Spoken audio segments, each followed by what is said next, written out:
Hello, everyone.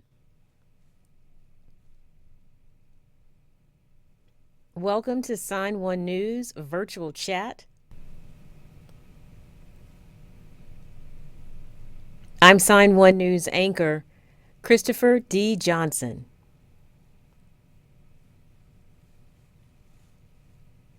Today's show is all about you and your mental health and your wellness. The past 3 years have been extremely rough for many people. The pandemic, financial struggles, the loss of loved ones,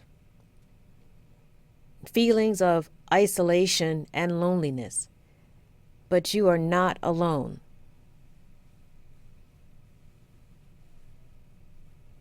My guest today is Tempest Cooper.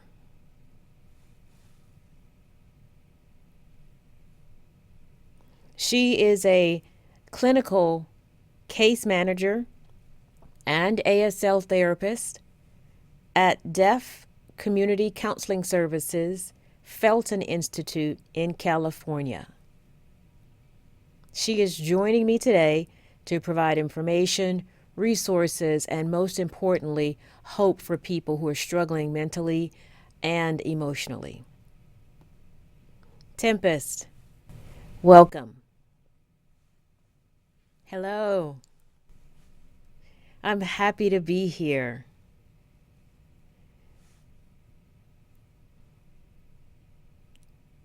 So, how are you feeling right now? I feel really good. I want to continue to inspire people to let them know that they are not alone. I feel that's important to talk about mental health every day. It should be a top priority. Some people don't take that time to take care of themselves, and it's important.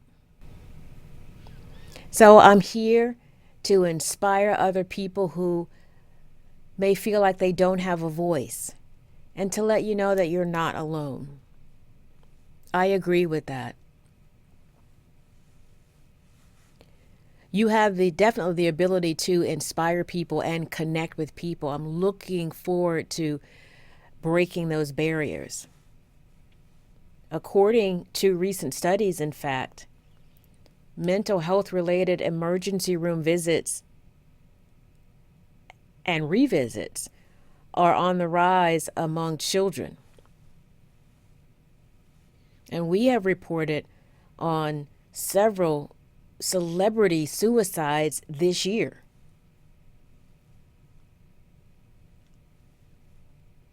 Also, President Biden just signed a $1.7 trillion spending bill with $1 billion going toward a grant to increase funding for the 988 mental health hotline.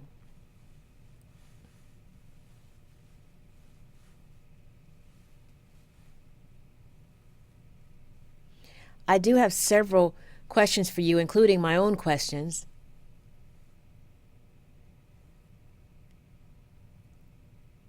I'm just going to be authentic about everything. It's not just me. There are other people who may feel, they need to be able to keep going and have a purpose in life. So do you want to have an opportunity to share, or do you want to just get right into the questions? Well, let me introduce myself for people who don't know me. Hello. My name is Tempest Cooper. This is my sign name.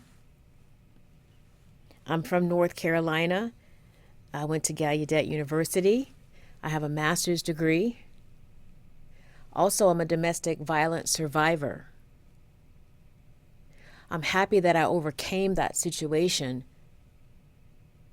So yes, I am a therapist, but I also seek therapy myself. I've taken many different classes, and I also find the time to kind of talk it out with the therapist. It's important for me to get it out. And also to teach people who also have experienced domestic violence, and it's not just women, it's men as well. I know there's a tendency not to talk about it, but we have to talk about it. You're not alone. I know domestic violence can be a sticky situation. And understand domestic violence is not about just physical, it's emotional as well.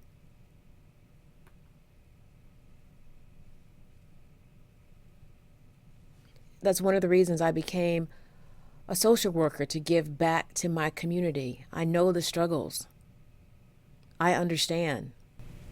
I'm very motivated and I want to save people. I know I'm not a superwoman. I can't really save people, but I'm here to share the positives and the negatives and the resources that are out there that you can find. And so I want to continue to encourage people that you're not alone. I feel like my struggle can help other people that are struggling right now. I'm not embarrassed by that. I'm fully healed from it. I feel my story is a blessing. And some people say, how can every disappointment be a blessing? Domestic violence was a disappointment, but now I'm a strong woman today and I'm proud. I'm happy that I survived. It could have been worse.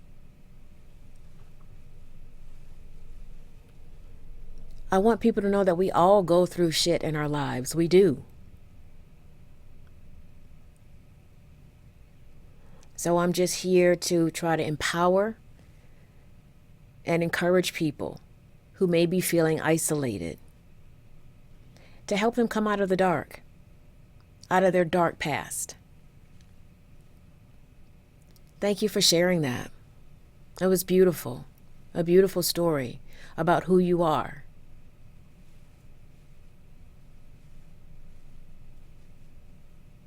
I have a question for you, like for someone who may be feeling alone. Do they ask friends? Do they start research on the internet? What's that first step?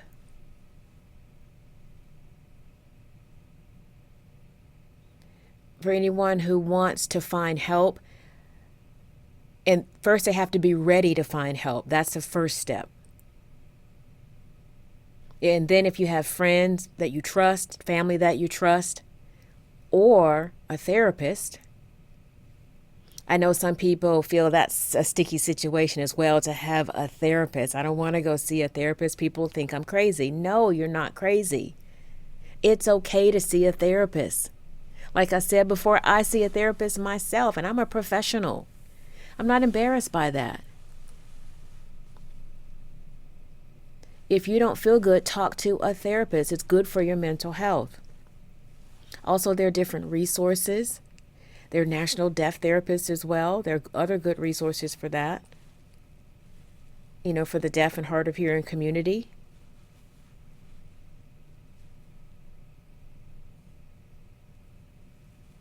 I know you mentioned several organizations and encourage people to, to seek help, to get it out. My question to you is, have you noticed an increase of people reaching out for counselors, mental health services? Have you noticed that? No. Especially Black, deaf, or the Black community in general. That's why I feel it's important to get the word out, to educate people. I know people tend to be afraid. They fear they're going to be judged. But you have to make that a priority. There are professionals out there. I do want to see more people seeking therapy. Nobody's perfect. It's okay to get therapy. Nobody's perfect. We need it.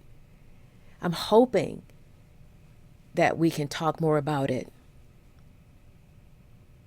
People can go to emotional support groups to share and listen to other people's story, to get out more. Like, for example, You see people who are suicidal, who want to hurt themselves, and they think it's going to solve the problem, but they don't realize about the people that they love and that they've left behind.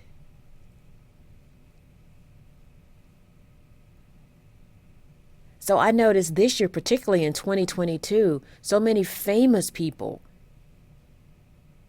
I'm like, oh my goodness. And I know it's not just famous people, a lot of people. We need to talk about it. I haven't noticed the increase. People are losing hope. I'm just hoping there will be an increase, and let people know it's okay. It's okay. It's okay to seek therapy if you need it. It's okay. There are resources out there. Don't be afraid, okay?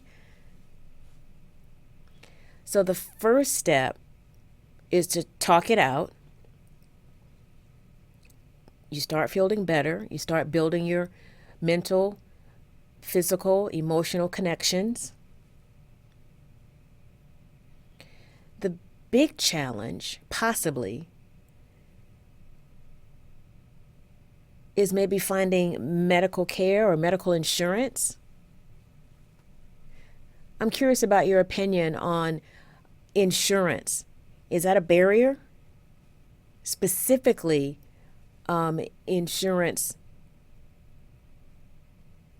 for taking care of yourself.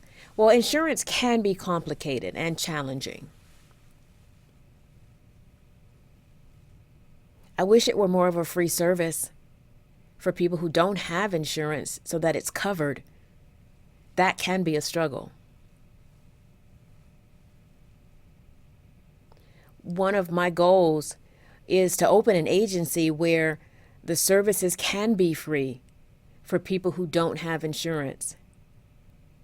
Yes, insurance can be complicated, the policies, but the service needs to be free for people who can't afford it.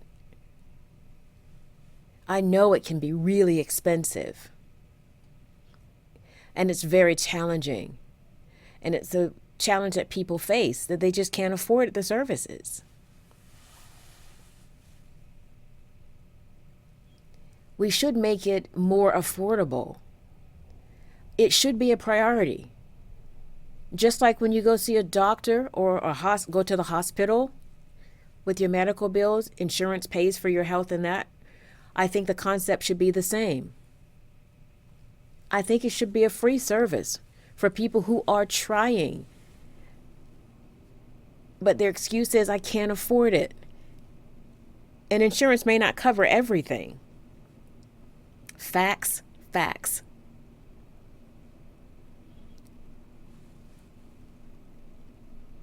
So deaf education, or education in general, typically for, the 20th century, for a long time, you see a lot of impact on Black deaf students, particularly during the holidays. There's just no connection. There's depression because they feel like they're being left out from the rest of the family. They're watching TV alone. They're eating alone. The hearing family's over here and they're over there by themselves. They feel disconnected.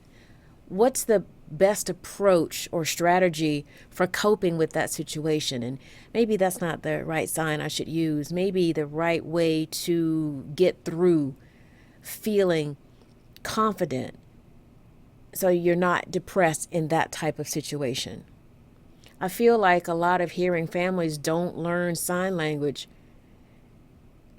On TikTok and YouTube, they can watch with their deaf children so that they don't feel isolated. They can write back and forth. They can gesture. They can create home signs. Typically, hearing families are at the table talking and the deaf person is watching, and they see the family laughing, and the deaf person or the deaf child is like, what about me? They ask what's so funny, and then they get the response, I'll tell you later. I think hearing families should teach sign language so that they're included and they include their children. Sometimes I don't understand hearing families. How, as a parent, you don't teach sign language or learn sign language. I feel that that's just not a good parental example. It's like you're saying, fuck you, and just ignoring their children. You should at least try to teach it or learn it. Some signs, that's a good step. You can watch YouTube videos. There's so many free TikTok videos out there. You have no excuse as a family member that, oh, I don't know it. It's 2022. Soon it's going to be 2023. The generations have changed the game. There's no excuse why family members shouldn't learn sign language. It's never too late to learn sign language. So I think it's important to take advantage of the resources that are out there. It's not 1783 old times. Technology, granted, for older people who may not have technology, maybe they want to try to join a deaf club. I can understand that for an older generation. But for young people, come on, technology is there. You could go to a deaf school where they could teach you ASL. Clearly, you can see it all through the school. It's right there.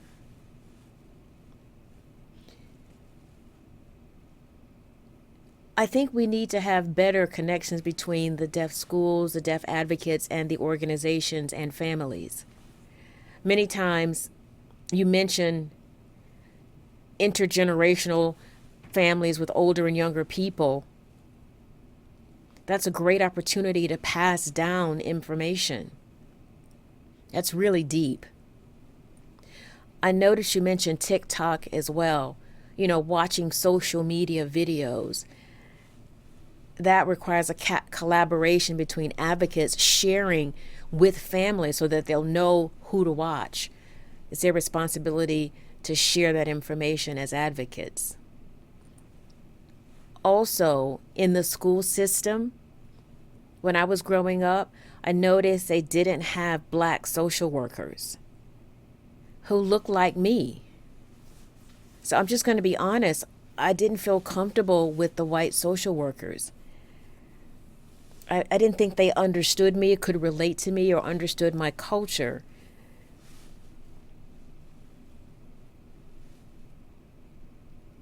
I tend to be loud, yes. But if you can't match my energy or understand where I'm coming from, some people's perspectives are like, oh, you're rude, you're ghetto. No, I'm very passionate.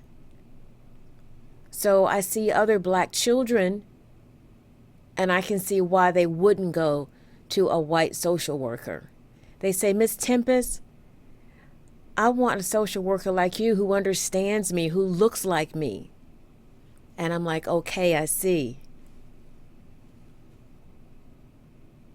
And another thing is lacking of resources.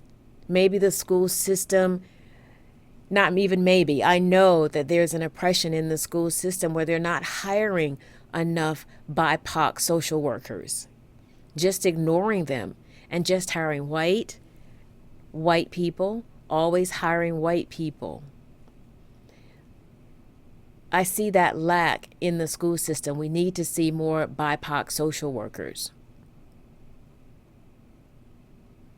so that other BIPOC students can feel encouraged, like someone understands me, they understand where I'm coming from.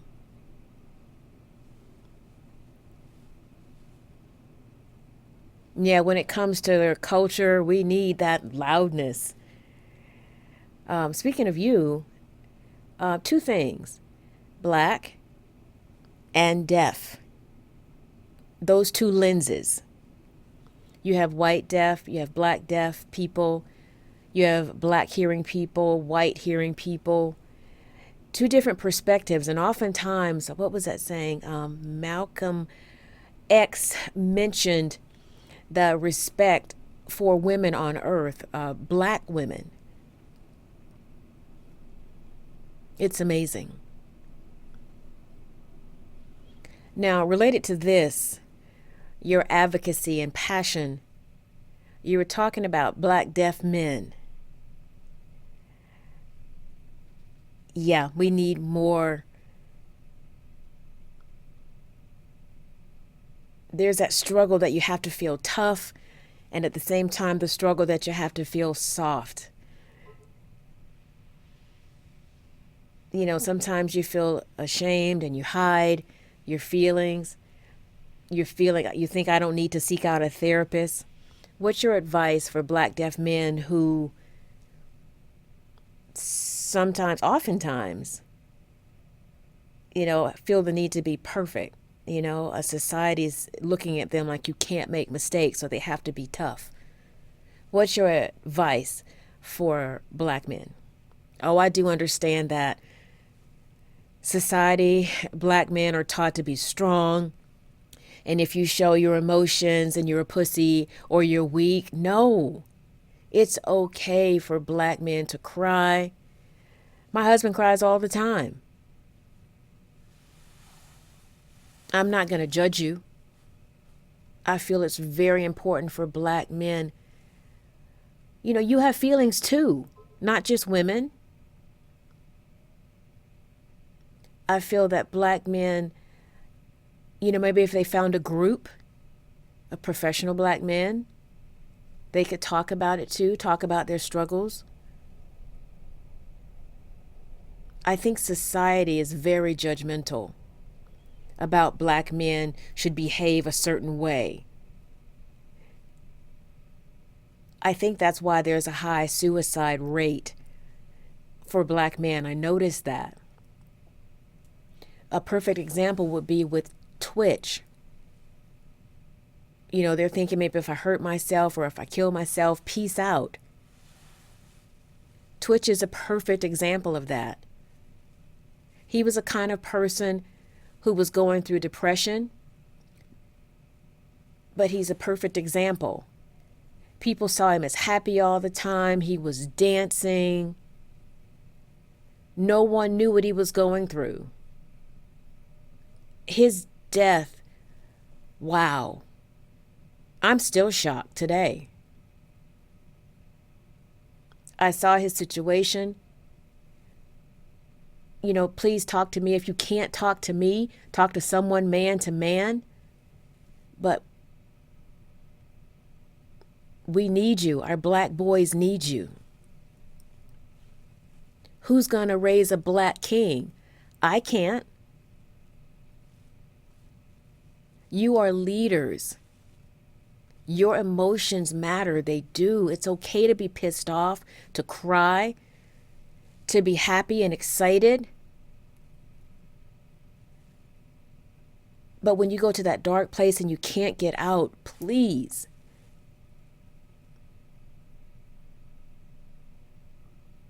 I know society tends to adjudge black men, and that's not fair. I ride for my king. I ride with my king. We need more black men. It's okay to have feelings. Fuck that being strong shit. Go ahead and cry. When you cry and get it out, you feel better when you get it out, right? I do feel good. So when men struggle to get it out, they hold everything in, and they don't realize that it's hurting them. I think that's what happened to Twitch. People see him happy all the time. Yes, but people handle things in different ways. I think he was stuck. He couldn't get out. I'll give Twitch credit, though, for trying. I know he tried and tried. I applaud him for trying. But unfortunately, he didn't get out. And now when you see that happen, that's why we need to talk about it. People need to hear that.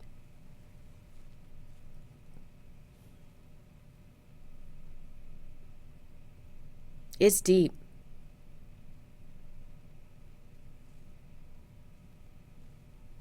So if you're feeling sad or you want to give up,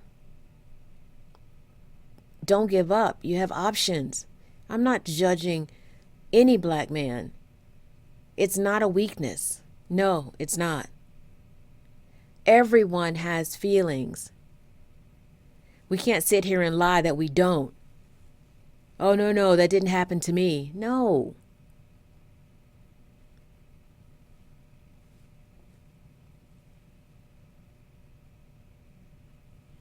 You got me to thinking, when I was growing up, for other black boys who are living in rural communities, there are just not enough resources, not enough organizations around for their families. So this video maybe could help other young black boys from kindergarten to high school.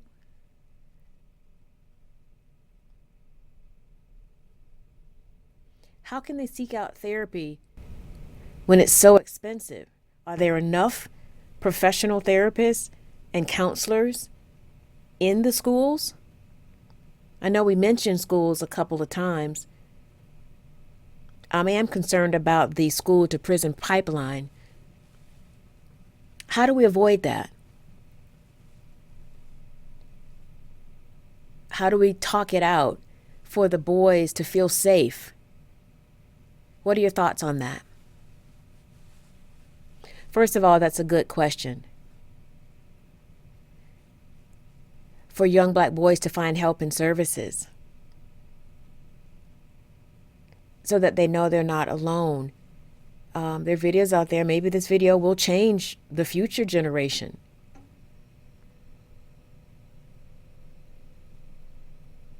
They could change the future. There need to be more support groups for young black boys so that they can socialize, talk about it, get it out. Just get it out. Just be yourself and get it out. Thank you for that. You made a lot of great points. There's a high demand, but there's not enough. You see a lot of famous people out there who need to talk it out as well, but they hold it in, and it's only hurting themselves. They need to get it out. Find a therapist, a friend, whoever you feel safe with to start that first step. You were sharing your experience as a social worker in the two different lenses as well.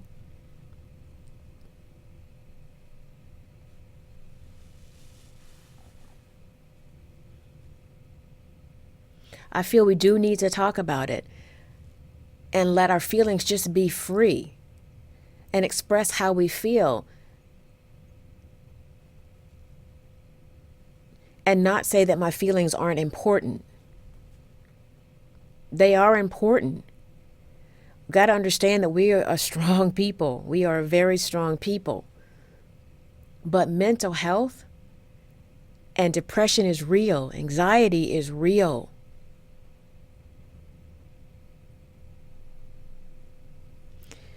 Can you explain for me the definition of high functioning anxiety or high functioning depression? It's when people hide their feelings.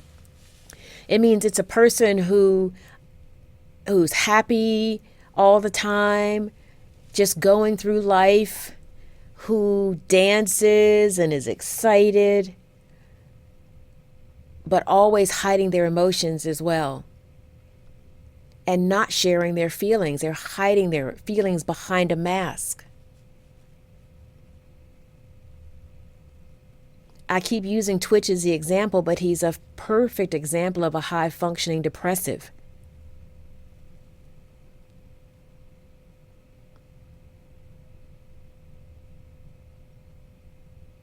And these are the kind of people that you look up to.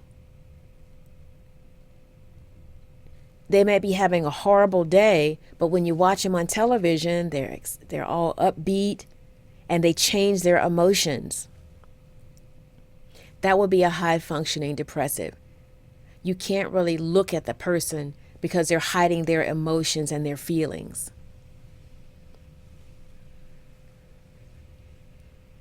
So all I want to say is everybody has emotions. And emotions matter. Thank you for that. That means it's okay to feel different every day, to have the ups and downs, and how you cope with it in different ways.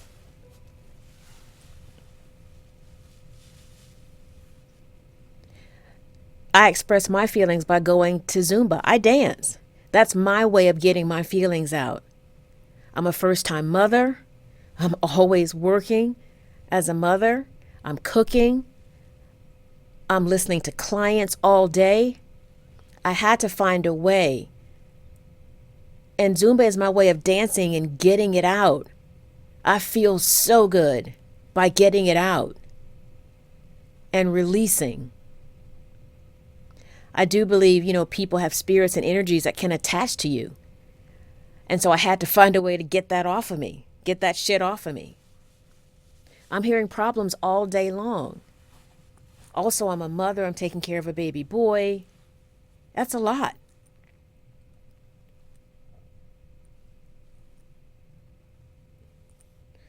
So, I used to play basketball, but then I got hurt. So I had to find another sport. So I'm thinking golf is a way for me to get my feelings out. So thank you so much. So the world is watching you right now.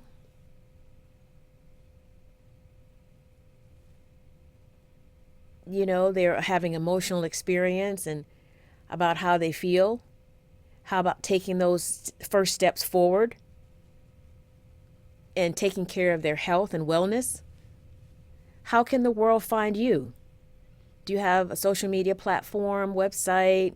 What's the best way to contact you? Yes, I'm on TikTok. You can find me at Deaf Free Spirit. I have different ways, and I teach BSAL and facial expressions. I also have a soap business. I use my soap business as social work and mental health. For example, lavender soap is really good for stress relief. So you feel like you have a long day and you're stressed out, lavender is a really good stress reliever. I have a soap for that. Also, I have soap scrubs, all natural, no chemicals, no alcohol, all natural. Skincare. Everything is handmade from scratch. Do you have a website that we can contact you for soap? So it's www.oyarainsllc.shop.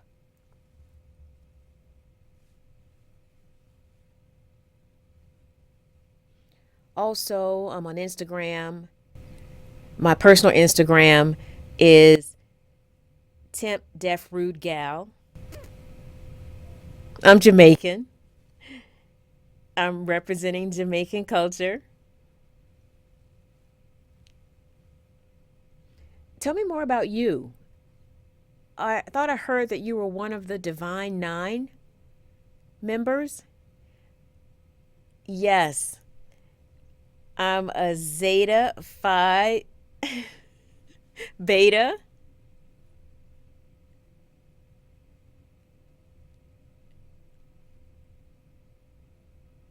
We do a lot of community service.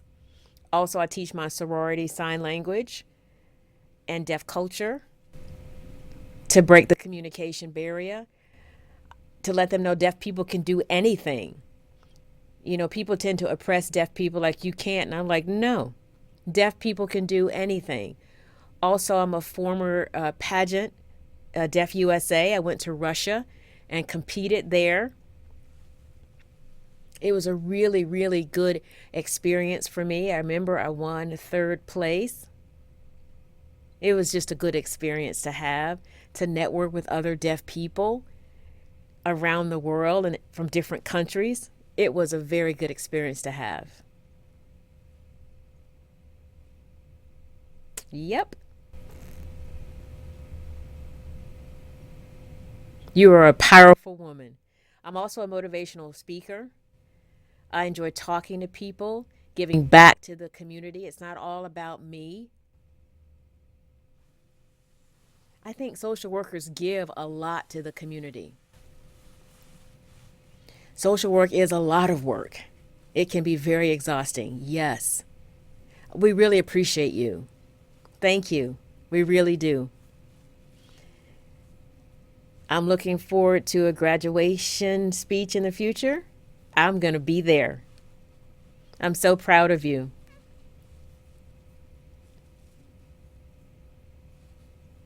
How long did it take you to get your social worker license? How many years?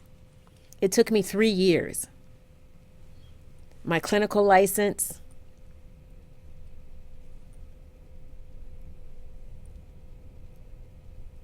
I never gave up. I just kept going. I felt like my baby boy was my inspiration to keep going. Like I say, never give up. Always believe in yourself. Understand your vision is for you to understand. Follow your dreams. You're never too old to dream. Make it become your reality. Facts. Self-love. Just keep going. So thank you so much. All the people watching right now. If you or someone you know is in crisis, the 24-hour National Suicide Prevention Lifeline is 988. You can also head to 988lifeline.org and click on the Deaf, Hard of Hearing tab.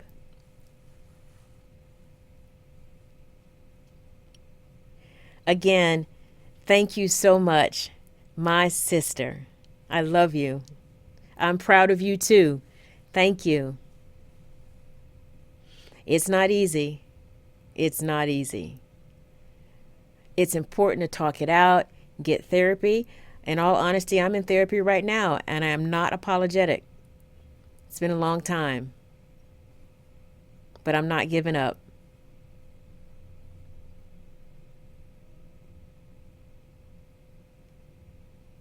It's about breaking that generational trauma.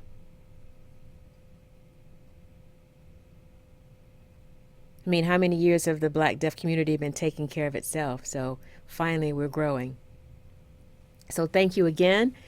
Thank you to all of you, our viewers, and of course to our loyal app subscribers. You help make this broadcast happen.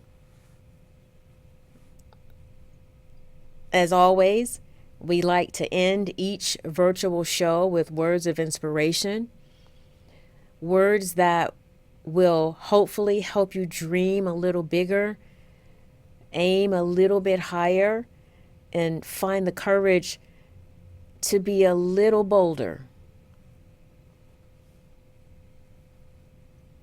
And also feel compassion. And so today's inspirational message comes from inspirational writer Lori DeShane.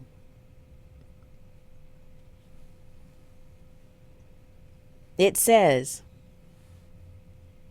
you don't have to be positive all the time. It's perfectly okay to feel sad, angry, annoyed, frustrated, scared, and anxious.